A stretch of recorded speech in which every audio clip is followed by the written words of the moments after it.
Hare Krishna. Thank you, Prabhuji, for By joining the in. way, I meant to ask you previously, where do these recordings go? People have asked me. I put it on our YouTube link. I'll share the link with you. Okay, thanks. All the recordings go there. Okay, So we are reading the Srimad Bhagavatam. We are on Canto 1, Chapter 10, and the text for today is 22 and 23. Prabhuji, join, thank you very much for joining in and giving your precious time. I'd join. like to Thank offer you. my humble obeisances and from all the group and who have joined and are about to join. Join. Prabhuji, I Thank you hand very over much. to you. Kindly give us instructions on how you would like us to proceed. So, if you don't mind, I think I'll be a little quicker reading it myself, if that's okay. Yes, Prabhuji, that's fine. Om Namo Bhagavate Vasudevaya. Om Namo Bhagavate Vasudevaya. I read from Srimad Bhagavatam, Canto 1, Chapter 10, verse 22 and 23. Departure of Lord Krishna for Dwarka. Sa eva bhuyo nijavirya koditam swajiva mayam prakritam shishrak satim anama rupat mani rupanamani vidit samano nishashara shastrakrit. Translation. The personality of Godhead, again desiring to give names and forms to his parts and parcels, the living entities, placed them under the guidance of material nature. By his own potency, material nature is empowered to recreate. Purport by His Divine Grace, A.C. Bhaktivedanta Swami Srila Prabhupada. The living entities are parts and parcels of the Lord. They are of two varieties, namely Nitya Mukta and Nitya Baddha. The Nitya Muktas are eternally liberated souls, and they are eternally engaged in the reciprocation of transcendental loving service with the Lord, and his eternal abode beyond the manifested mundane creations. But the Nitya Baddha, or eternally conditioned souls, are entrusted to his external energy, Maya, for rectification of their rebellious attitude toward the Supreme Father. Nitya Baddhas are eternally forgetful of their relation with the Lord as parts and parcels. They are bewildered by the illusory energy as products of matter, and thus they are very busy in making plans in the material world for becoming happy. They go on merrily with plans, but by the will of the Lord, both the plan makers and the plans are annihilated at the end of a certain period, as above mentioned. This is confirmed in Bhagavad Gita as follows: O son of Kunti, at the end of the millennium, all the living entities merge into my nature. And again, when the time of creation is ripe, I begin creation by the agency of my external energy. Bhagavad Gita 9:7. The word bhuyaha indicates again and again. That is to say, the process of creation, maintenance, and annihilation is going on perpetually by the external energy of the Lord. He is the cause of everything, but the living beings who are constitutionally the parts and parcels of the Lord and are forgetful of the sweet relation are given a chance again to get rid of the clutches of the external energy. And to revive his, the living being's consciousness, the revealed scriptures are also created by the Lord. Vedic literatures are the guiding directions for the conditioned souls so they can get free from the repetition of creation and annihilation of the material world and the material body. The Lord says in Bhagavad Gita, this created world and material energy are under my control. Under the influence of Prakriti, automatically they are created again and again. And this is done by me through the agency of my external energy. Actually, the spiritual spark living entities have no material names or forms.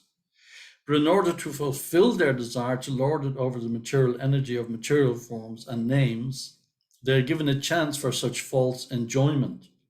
And at the same time, they are given a chance to understand their real position through the revealed scriptures. The foolish and forgetful living being is always busy with false forms and false names. Modern nationalism is the culmination of such false names and false forms. Men are mad after a false name and form.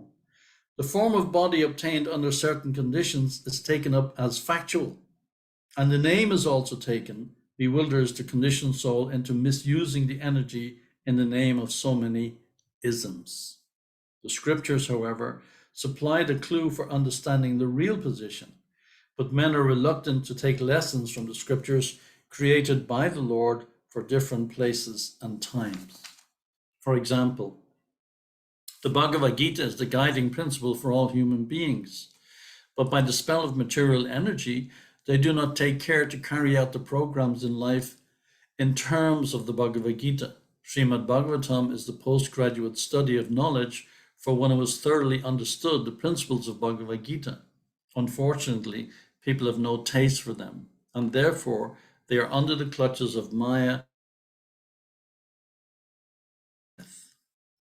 Text 23. Savayayam yat padamastra suryo jitendriya nirjita matarishvanaha pashanti bhakshu kali tat malatmana avesha sattvam parimashtam arhati. Translation. Here is the same Supreme Personality of Godhead whose transcendental form is experienced by the great devotees who are completely cleansed of material consciousness by dint of rigid devotional service and full control of life and the senses. That is the only way to purify existence. Purport. As it is stated in Bhagavad Gita, the Lord can be known in his real nature by dint of pure devotional service only. So it is stated here that only the great devotee of the Lord who are able to clear the mind of all material dust by rigid devotional service can experience the Lord as he is. Jitendriya means one who has full control over the senses. The senses are active parts of the body, and their activities cannot be stopped. The artificial means of the yogic processes to make the senses inactive has proved to be an abject failure. Even in the case of great yogis like Vishvamitra Muni controlled the senses by yogic trance. But when he happened to meet Menaka, a heavenly society woman, he became a victim of sex, and the artificial way of controlling the senses failed. But in the case of a pure devotee, the senses are not at all artificially stopped from doing anything, but they are given different good engagements. When the senses are engaged in more attractive activities, there is no chance of their being attracted by any inferior engagements. In Bhagavad Gita, it is said that the senses can be controlled only by better engagements. Devotional service necessitates purifying the senses or engaging them in the activities of devotional service. Devotional service is not inaction. Anything done in the service of the Lord becomes at once purified of its material nature. The material conception is due to ignorance only. There is nothing beyond Vasudeva. The Vasudeva conception gradually develops in the heart for the learned after a prolonged acceleration of the receptive organs. But the process ends in the knowledge of accepting Vasudeva as all in all. In the case of devotional service, this very same method is accepted from the very beginning, and with the grace of the Lord, all factual knowledge becomes revealed in the heart of a devotee due to dictation by the Lord from within. Therefore, controlling the senses by devotional service is the only and easiest means. Jai. Om Gyanat Mirandasya Ganangana Shalakaya Chakshur Unmalitam Jena Tasmai Shri Gurave Namaha. It's Prabhupada's purports, of course. Each sentence. I remember when I was in Washington, we were producing the books for the Gita Nagari Press on behalf of Satrup Maharaj. And there was one book he wrote, these pictures from Bhagavad Gita. And in there he was explaining, Satrup Maharaj was explaining how each and every single sentence of Prabhupada's purports is actually a shloka from the scriptures. But Prabhupada has phrased these very complicated, very technical philosophical treatises that are given by so many of the previous.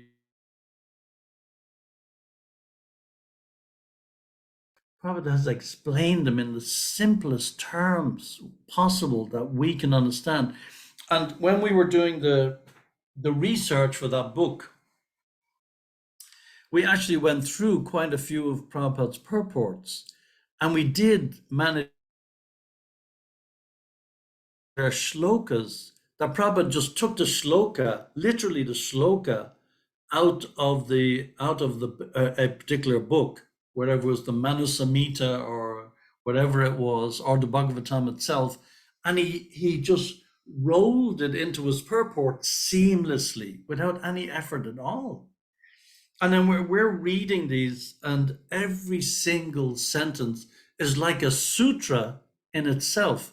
It's kind of loaded with meaning, and there's meanings within the meanings. It's like when, as we were discussing previously, when we used to discuss to study literature, there's so much meaning within the Shakespearean texts, but they are absolutely nothing compared to the purports that Srila Prabhupada has given us here.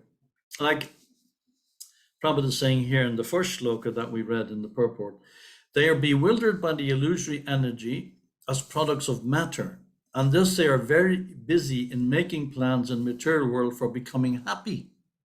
So the question remains always, why are we busy making these plans to become happy? I mean, what's the use? When we read the Bhagavatam or read the Bhagavad Gita, as Prabhupada says, the Bhagavad Gita is a kind of a study that we graduate from the Bhagavad Gita to then a postgraduate study becomes the Bhagavatam. So we when we start off, even as young devotees, we have to ask ourselves the question, what is the point of making all these plans? Even as devotees, having understood a little of the philosophy and imbibed it to a certain extent, where it may have gone, I hope, from the stage of Gyan to Vigyan, that we have a little realized knowledge, that we understand something. Otherwise, why do we continue every day with this process of sadhana bhakti? Obviously, there has to be some faith and some knowledge, but there also is some reciprocation on our part from within the heart to help us to understand our relationship with Krishna so as we can carry on. The onslaught of Maya is so vast. It's like everywhere. It's every day, everything is just Maya. But we ask the basic question, go back to the point.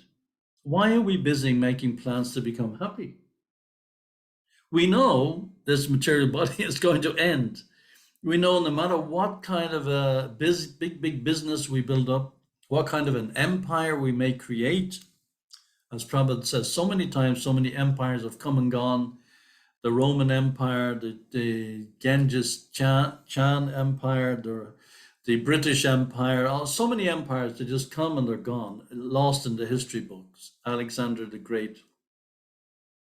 Prabhupada gives the example of one time when Alexander conquered India. He went to this sadhu, this sage, to inquire from him how he could render some service. And he was sitting on his big horse with his army there. And of course, Alexander, he wasn't a fool. He understood that India has something spiritual to offer. So he wanted to inquire. So he went to the sadhu, or the sage, was living up in the Himalayas, and he said, how can I serve you? And the sadhu said to Alexander, please, if you don't mind, I have a humble request, if you could kindly move your horse. And that was the only request from this sadhu, kindly move your horse. It's blocking the sunshine. So that was the service that the sadhu asked Alexander to fulfill. But why do we want to make all these plans to become happy? Because that is our intrinsic eternal nature. The problem is our intrinsic eternal nature is to be happy and fulfill all these plans in the service to Krishna, in the spiritual world. That is our nature, Sat, Chit, and And. That's where we're coming from. That is our internal, eternal nature. That will never change.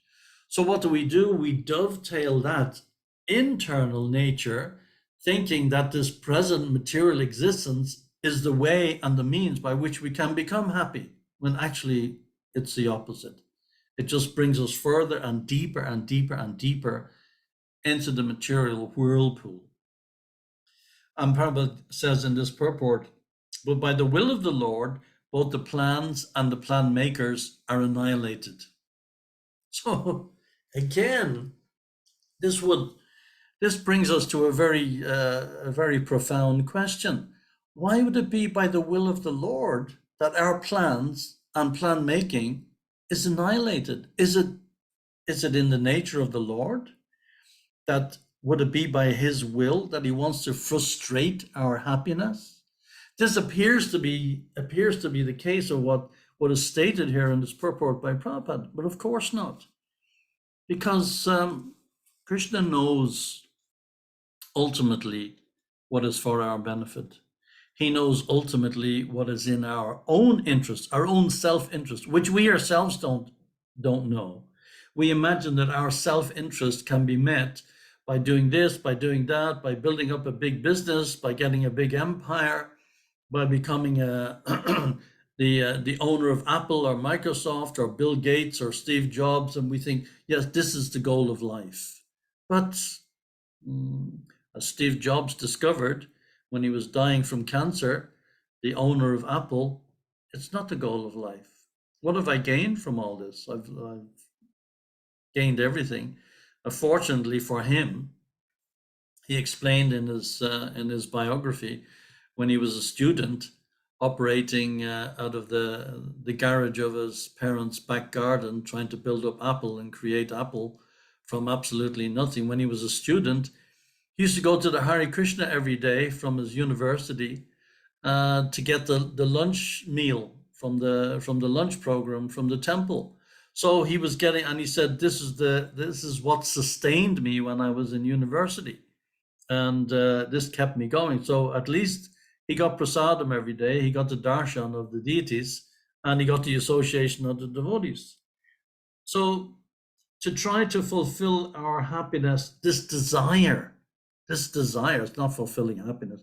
This desire for happiness is there, it's constant. It's in all of us. We can't just suppress it and say, no, go away, and be like a yogi standing on one leg in the forest, for like Vishramrita, and then ultimately we're attracted by sex life or something else that just distracts us from our yogic postures.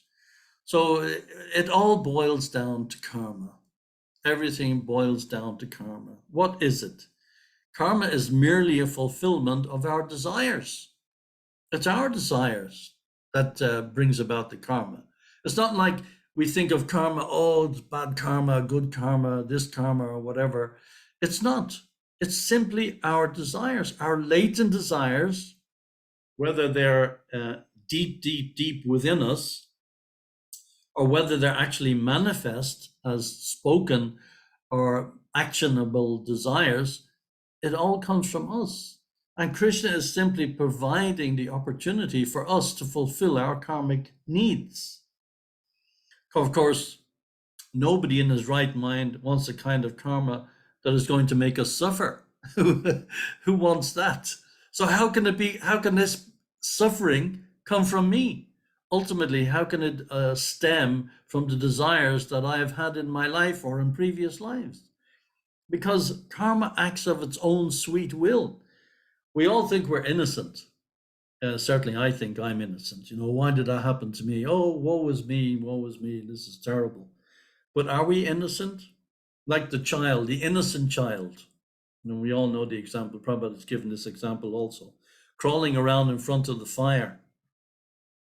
The child may not be aware that the fire will burn. And the child is obviously innocent. A 6 or 8 or 10-month-old child is crawling around in front of the fire.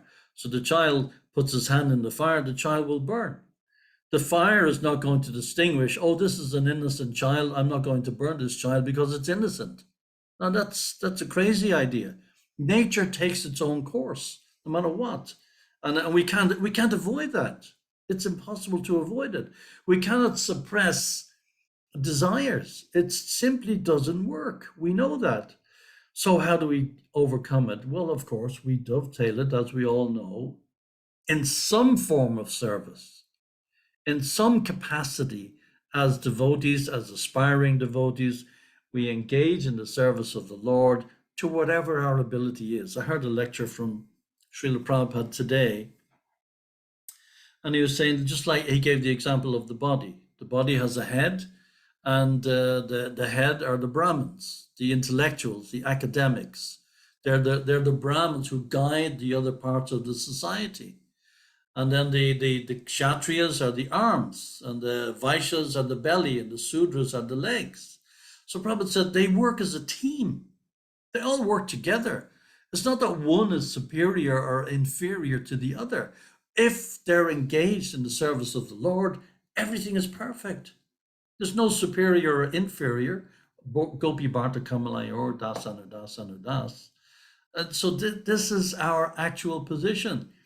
And Prabhupada used to say many times, every temple he would go to, he would point, and he would say, you see this devotee, the pujari on the altar?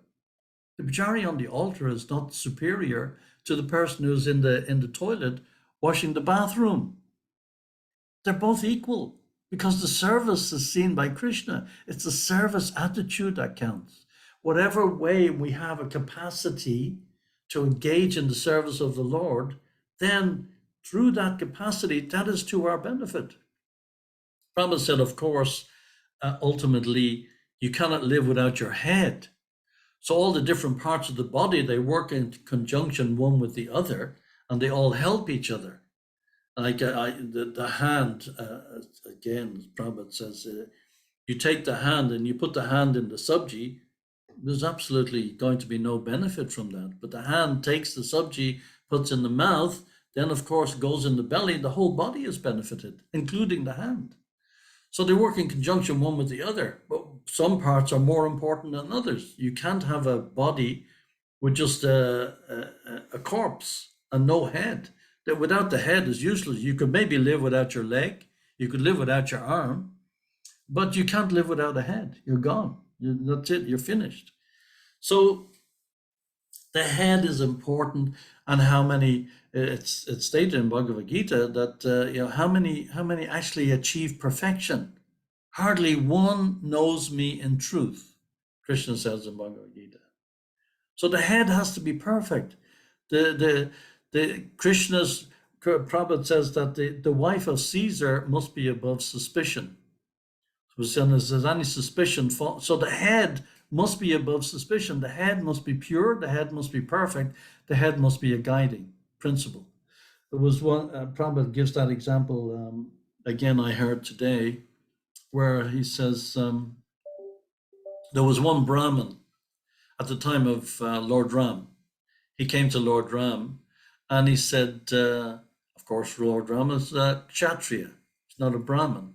But these are the Rajarshis of those times, like Maharaj Yudhishthir, Lord Ramachandra. They were the rulers. Lord Ram, of course, was playing the part of a ruler. He could take on any role he wanted. But the Brahmin came to see Lord Ram. He says, why my son has died?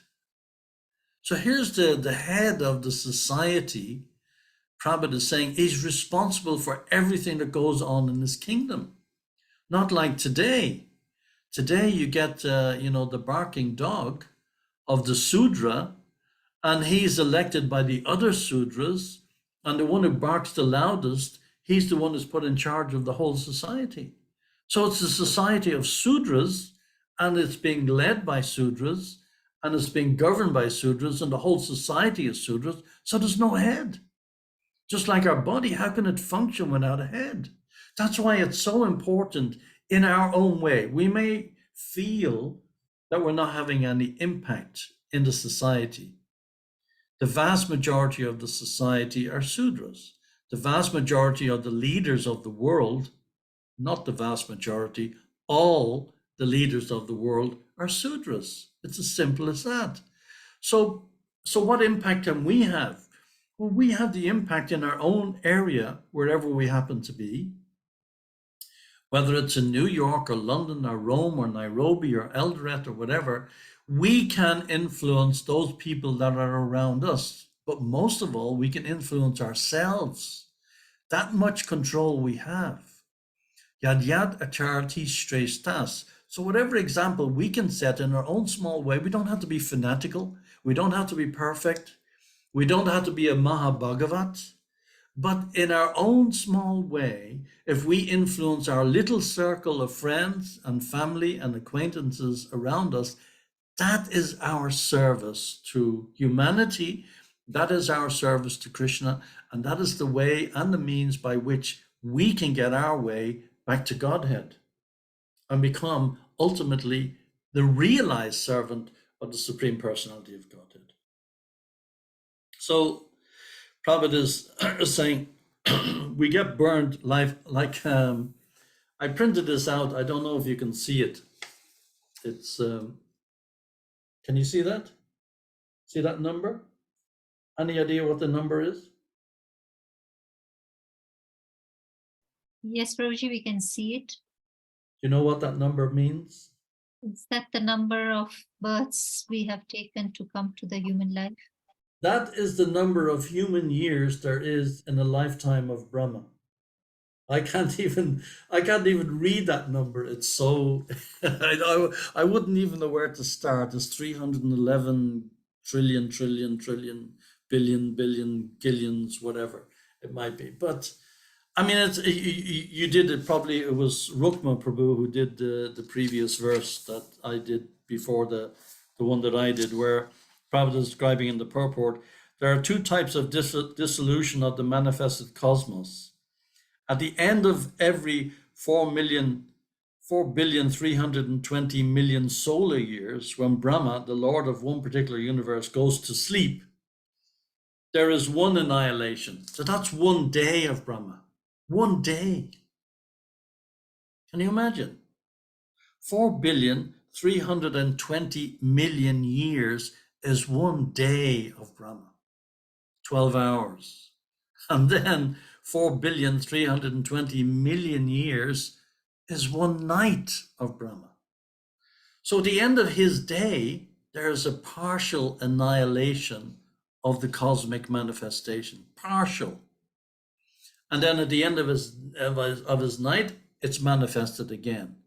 So can you imagine? Now multiply that, 4,320,000,000 by 2, you get his day. Multiply that by 7, you get a week. Multiply that by 30, you get a month. Multiply that by 12, then you get a year. And there's 100 such years. And at the end of Brahma's 100 years, whatever that figure is, you can figure it out better than me. Even my computer couldn't do it. At the end of his 100 years, then that whole cosmic manifestation goes back into the body of Mahavishnu. And that whole cycle of all those countless billions of years, whatever it is, that is 1 breath of Lord Vishnu. 1 breath. So when Lord Vishnu is exhaling, we have the cosmic manifestation as we see it around us. And when he's inhaling for the same period of time, everything is dormant. And we have gone through this cycle countless times, trying to enjoy. And have we succeeded? No. I mean, Prabhupada gives the example so many times of, if you just in one lifetime, let's take 1 lifetime. Somebody's in the human form of life, no discrimination as to what they want to eat, no discrimination as to what they drink, none whatsoever. So they leave the body. The next body is the body of a hog, of a pig. So the pig has no discrimination. The pig will eat stool very happily and then get fat and fat and fat and enjoy that lifetime. So these are the unintended consequences of our desires. Nobody is desiring to take the body of a pig. Nobody plans that his karma is going to induce him to end up in the body of a pig in the next life. Nobody plans for that. Nobody would wish for that or desire it. But because of the actions that are there in this lifetime, the unintended consequences, to coin that expression, are that you end up in the body of a pig, because that's where those desires, with no discrimination about what you eat, that's where they can be best fulfilled. So it appears in one sense this is bad karma, but it's not. It's karma. There's no such thing as bad karma or good karma. It's just karma. And that karma is springing from our desires. I wanted this. So Krishna, in his mercy, is manifesting the situation in such a way that those desires I have within me, buried within me, perhaps, they can be fulfilled. You get what you wish for. You do get what you wish for. That's why you have to be very careful what you desire, because it will be fulfilled. Whether those desires are latent or active, they will be fulfilled. There's no doubt about that. So, and again, we know the famous example of Lord Indra. He was cursed, right? He was cursed. I forget the reason why, but he was cursed to take the body of a pig, right? So he's living there very happily in the body of his pig, and he has Mrs. Pig and the children pigs and the grandchildren pigs and all this kind of stuff. So Lord Brahma, in his mercy, he took pity on Indra. And he came to see Indra in his pigsty, eating his poo-poo and everything like that. And he's telling Lord Indra, listen, you're the king of heaven. What are you doing here? This is insane. I tell you what, we can have the curse nullified, go back to your heavenly kingdom and fulfill your dharmic responsibilities of controlling the heavenly kingdom. He was the king, Indralok. That's his kingdom. And Indra objected. He said, no, I can't go there. I have my children to take care of. Mrs. Pig, she has her needs, and my grandchildren are there. And Brahma was just, what the hell is going on here? You're a pig in the body of a pig, and you are Indra. So this is how deep the conditioning goes. This is how deep it goes. The pages of the Bhagavatam, every single page, are there to fulfill our need to go back to the spiritual world. Krishna is just giving us all this mercy constantly. They're not just stories. They're there for a reason. And when we read it, then we can actually overcome these madness of this illusion that I am Mrs. So-and-so, I am Mr. So-and-so, I'm belonging in this country, I'm belonging in this society, I belong in this family, society, friends, whatever it might be. These are there. We have obligations. We have a family to maintain, or society to maintain. If you're a head of state, you can't just negate your responsibility. But we have to know also what is the ultimate goal of life. And if we know in our own little way, in our own small way, then we can influence others. We don't have to go around sticking it down people's mouths and sticking it down their throats. But we can do it in our own way by telling people, listen, the reason you're suffering, the reason you're having problems, or the reason you're enjoying is because of this and this and this and this and this. And ultimately, you're wasting your time. There's no such thing as suffering. It doesn't exist. There's no such thing as enjoying. It doesn't exist. It's all an illusion. You're just imagining that you're enjoying. You're imagining that you're suffering. It's real. The suffering is real. The enjoyment is real. There's no doubt about that. But that's not your permanent position. So how to communicate that? That is where we have to use our brain and our God-given intelligence to be able to get this message across to others, so we can all come together Like we give the example, the bundle of sticks together can't be broken. So we all come together and we support each other because it is a struggle. It's an endeavor. It's a huge effort to get out of this material. It's like a swamp.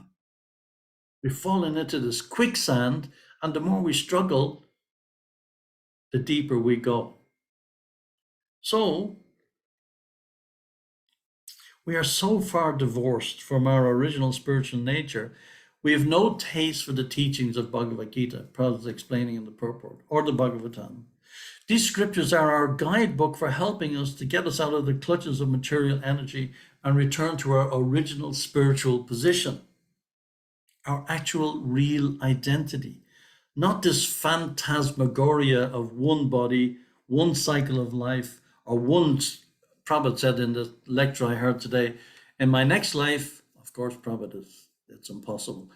Prabhupada said, in my next life, I can become a fly or I can become a Brahma. And, that's the way it goes. We don't know. We have no idea which way it's going to go. That's why we have to develop a relationship with Krishna, which has to be real, not just theoretical. It has to be real. And when it is real, then it will never be taken away. Declare it boldly, O Arjun, my devotee never perishes. So what's the key in there? Well, obviously, the key is to become a devotee, isn't it? That's the obvious key.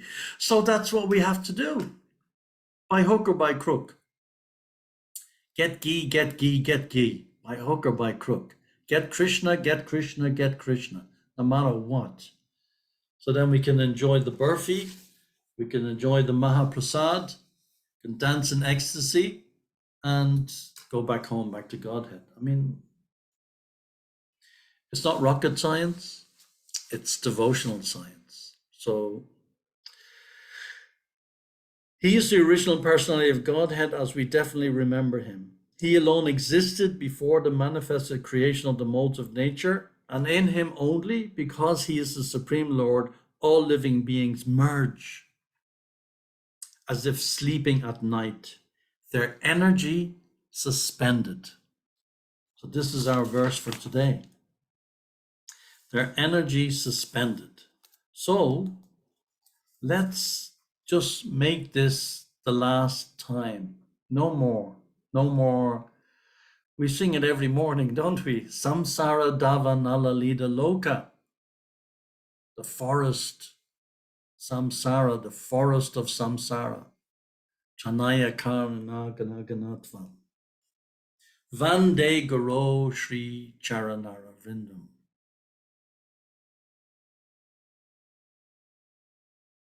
Cycle of samsara, no more. Imagine, we have come in touch with this philosophy, whether we met Srila Prabhupada or not. We're reading his books. We're engaging in the service of his Vani. What an opportunity out of those billions and billions and billions of years of Brahma and those billions of cycles of Lord Brahma that we've gone through. Now it's over. It's over. There's no more of this cycle of samsara. It's finished. It's over.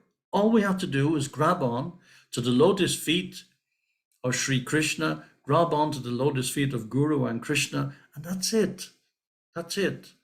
Just hold on for dear life, and engage others, and teach others, and preach to others, and give them also that opportunity. Don't be selfish. Let's not keep it to ourselves. It was given to me, fortunately, by one devotee I met on the street who gave me a book, gave me a plate of prasadam at a festival, and then that was it. I didn't going to transform my life. I didn't know at the time I was going to be absorbed in this philosophy where I'm learning about Brahma and Indra and Mahesh and all these different amazing philosophical personalities that I have encountered. Where would I have met or encountered all these amazing personalities, this fantastic philosophy, this history of the Mahabharata and the Ramayana and all these amazing examples that have been given to help me get out of the cycle of birth and death and old age and disease. So to that devotee who gave me that book or gave me that magazine, that Back to Godhead, or gave me that plate of prasadam, did he have any idea how much he was transforming? No, he didn't. He had no idea that I would end up traveling the world and opening temples and going here and there and attending Rath Yatras and talking to you about Krishna. I mean, what qualification do I have? None. But somebody had that mercy and that obligation to go out and preach and reach those people who are in this. We have to have some mercy. We can't just be thinking about ourselves. We have to have this desire to give it to others, as Prabhupada had, to give it to us.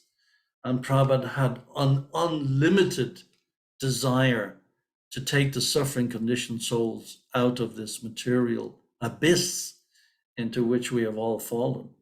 So let us begin to try to repay Srila Prabhupada. It's impossible, but let us begin to try to repay that mercy that Prabhupada gave us by us passing it on to others. So, if you don't mind, I'll end there and I'll ask if there are any questions or comments. I'd like to hear if there's anything you'd like to say, please. Thank you very much. Hare Krishna. Jai. Hare Krishna Prabhuji, thank you very much for this fantastic lecture. We have missed this association since 3 days, so it's double nectar or triple nectar for us. Joy. Prabhuji, are there any questions or comments from the group? Hare Krishna, Prabhuji. Dandavad Pranam. Prabhuji, when you were saying that, the people are suffering, and then they're thinking that suffering is enjoyment, and then that is they're an illusion. That's why they're thinking like that. They're made to be illusioned, and obviously they're illusioned perpetually, and then they're not getting the knowledge that they're in illusion. So I mean, unless a devotee goes and gives the mercy, so it's not possible for them to get out of the clutches of Maya. Is that right understanding, Prabhuji? Yes, yes. Agyata Sukriti. That's, I mean, I was introduced to this philosophy, not through the philosophy, to be honest. I was introduced to this philosophy through a plate of halava. And that's what, turned me on to this philosophy. We don't know what's going to affect somebody. Just a kind gesture, holding a door open for somebody, helping somebody across the street, just listening to somebody who's in turmoil, somebody whose heart has been wrenched, or just giving somebody a caring hand, or just a lending ear. We have no idea what it is that's going to affect that person to turn him away or her away from Maya and back towards Krishna. It may be a long journey back. It may be a short journey back. We don't know. But at least if we can go out of our way to give the opportunity to the suffering conditioned souls to turn them away from Maya and turn them towards Krishna, and then the rest, just like in my case, I was given that plate of halava, the rest is up to me. That was that devotee's service to turn me on to Krishna. He gave me a plate of halava. I said, wow, what do you put in this? He said, we put bhakti. Where can I buy this bhakti? And he said, well, you have to come to the temple and we'll talk. So that's what ultimately convinced me. This bhakti, where do I buy this bhakti? And do you buy, what kind of a shop do you buy bhakti in? So, that's what we have to do in our own way. And we all have our own individuality.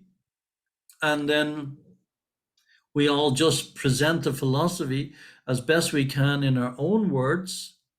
And we don't have to be erudite scholars or anything like that. We just have to speak in our own way, in our own simple way, and preach to others and give the philosophy to others. But what are we giving ultimately when we're preaching? what is it really that we're giving? We're giving love, really. And we all need love. And that is the root of everything that we do, is love. This exchange of love, loving reciprocation, not in the material sense, but in the spiritual sense. We're giving love, and we all need that. We crave it. We're like a drug addict in need of the next fix. And our next fix is love. Gaur Premanandi. That's our desire. So as long as we go towards the goal, we can stumble, we can fall sometimes, we can stagger, whatever. We may not be steady on the way, but if we're going in the right direction, the journey of 1,000 miles begins with the first step, doesn't it? So Yeah. that's all we have to do. We have to start from somewhere. And we've all had this opportunity, this glorious opportunity to really make a difference in our lives, not only our lives, but in the lives of all of those people around us whom we can try to bring with us on this path to bhakti. Jai. Thank you very much. Thank you for your question. Thank you, Prabhuji. Hare Krishna. Anybody else? Hare Krishna, are there any other questions or comments? Prabhuji, I just want some clarification about this Nitya Mukta and Nitya Bandha. Oh, and yes. And Nitya Siddha. What are the differences? If you can. Well, we can. I'll just read the first couple of lines of the purport again. The living entities are parts and parcels of the Lord. They are of two varieties, Nitya Mukta and Nitya Baddha. The Nitya Muktas are eternally liberated. They never come to the spiritual sphere. They never enter the spiritual, the material sphere. They're always with Krishna in Goloka Vrindavan. And they've no connection with anything to do with the material energy. Their whole existence is with Krishna. Whereas we are in the Nitya Baddha category. Even if we are devotees, we have at some point in time been under the conditioning of the material energy. And then because of the fact that we met the spiritual master, we were connected with Krishna, then we have the opportunity to again go back to the spiritual world. And then when we go back to the spiritual world, then we will also become Nitya Mukta. So then it's like, Prabhupada gives the example, when you go back to Godhead, hopefully, and when you go back to Godhead, it's like you encounter Krishna, obviously, and it's like all these billions and billions of lifetimes of Brahma that we've gone through in our sojourn of this in this material world. It's like it's gone in a second. It feels like a second. And Krishna will just, oh, there you are. It's like it's done. It's over. It's like waking up in a bad dream. Bang, and you're safe in your room and you're safe in your bed and you're okay. But in this case, we'll be safe with Krishna, and going out and tending the calves and the cowherd boys and assisting the gopis and the Radharani to make garlands, and we'll all be trained up to do all these different activities, and that's it, no more. Just like Rath Yatra on Sunday, you're pulling Krishna back into your heart. Srimati Radharani is at Kurukshetra, pulling Krishna back to Vrindavan. We are pulling the rope of the Rath cart. We're pulling Krishna back into our heart. Krishna is always in our heart. He's there all the time. But now at the Rath Yatra, we have the opportunity to physically do it and engage in that way. So Prabhupada has created this spiritual world for all of us in every town and village throughout the world. Who could have imagined that this would be possible in such a short space of time? 11 years Prabhupada was preaching in the West, and Here we have a Rath Yatra in Kisumu. I mean, who would have thought? Who would have thought? Bringing Krishna from Kurukshetra back to Vrindavan. And that's exactly what you have been doing on the weekend. So this is what we do every day. Harinam, Harinam, Harinam, Eva Kevalam, Kalona, Stevana, Stevana, Steva Gataranyata. Dear Lord Krishna, please engage me in your service. Hare Krishna, Krishna Krishna, Hare Hare, Hare Rama, Rama Rama, Hare Hare. And the rest is bliss. Does that answer your question? Yes, Prabhuji. And is this anything like Nitya Siddhas? Yes, yes, same thing, same. Same thing as Yeah, it's exactly the same thing. Just that Prabhupada is using the word mukta here. It means liberated. Nitya Siddha is eternally liberated. There's no, even like the spiritual master, the pure devotee, like for instance, Srila Bhaktisiddhanta Maharaj, Srila Bhaktivinoda Thakur, Srila Prabhupada, they're also Nitya Siddha. But on Krishna's plea, Krishna has gone to these Nitya Siddhas and pleaded with them, please, you go to the spiritual world, go to the material world, and on behalf of me, please, you go and preach about my glories, preach to these conditioned souls. They're suffering like anything. And Prabhupada left Vrindavan. Prabhupada was living in Vrindavan for many, many years before he came to Boston. And what was his whole meditation during the time? He was given the instruction by Srila Bhaktisiddhanta Maharaj to go to the West. He was given that instruction in 1922. 1922, he was given that instruction.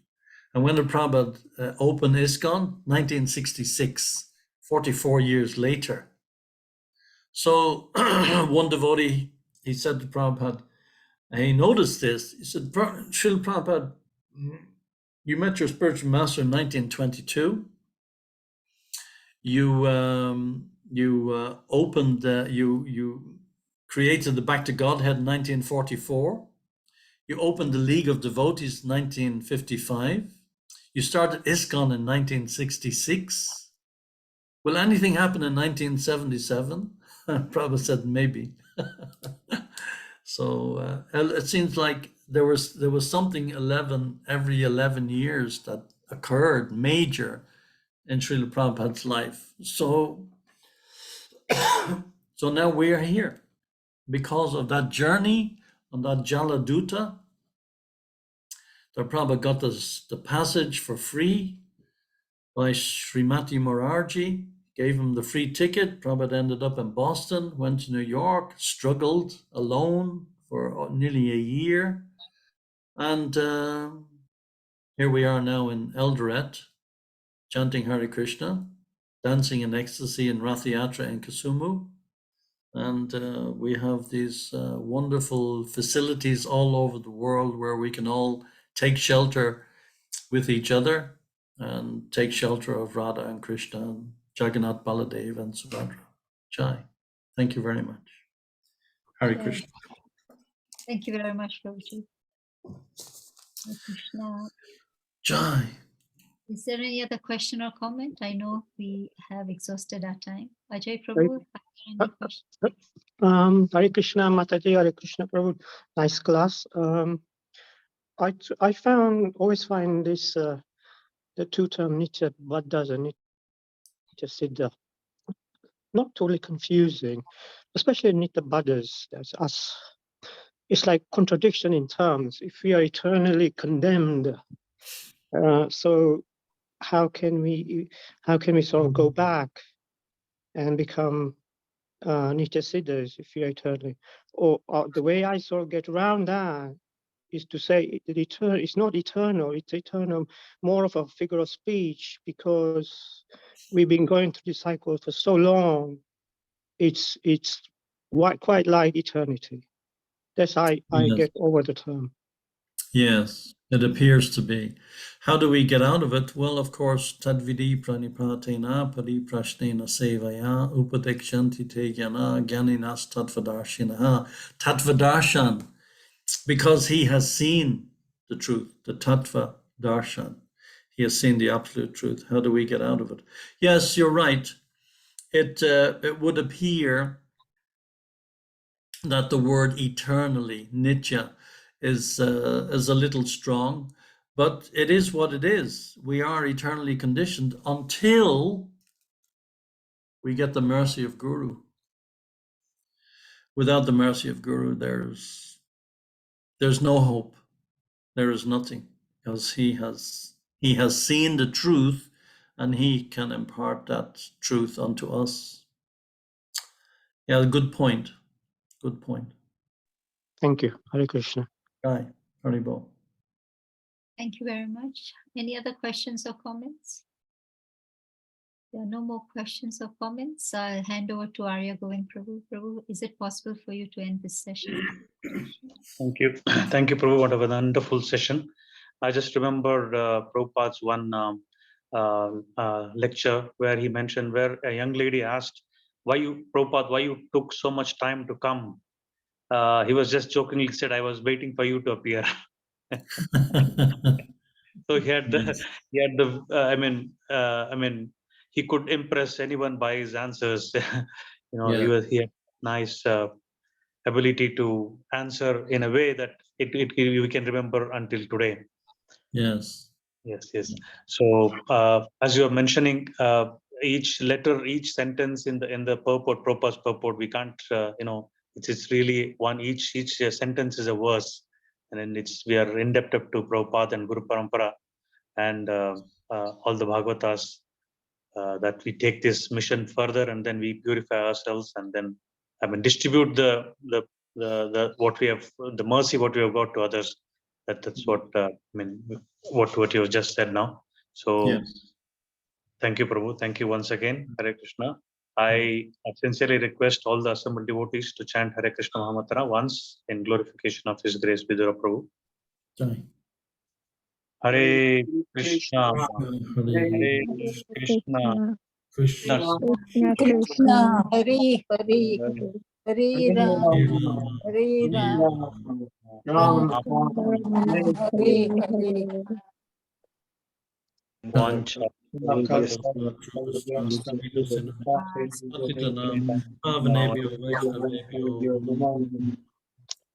Krishna.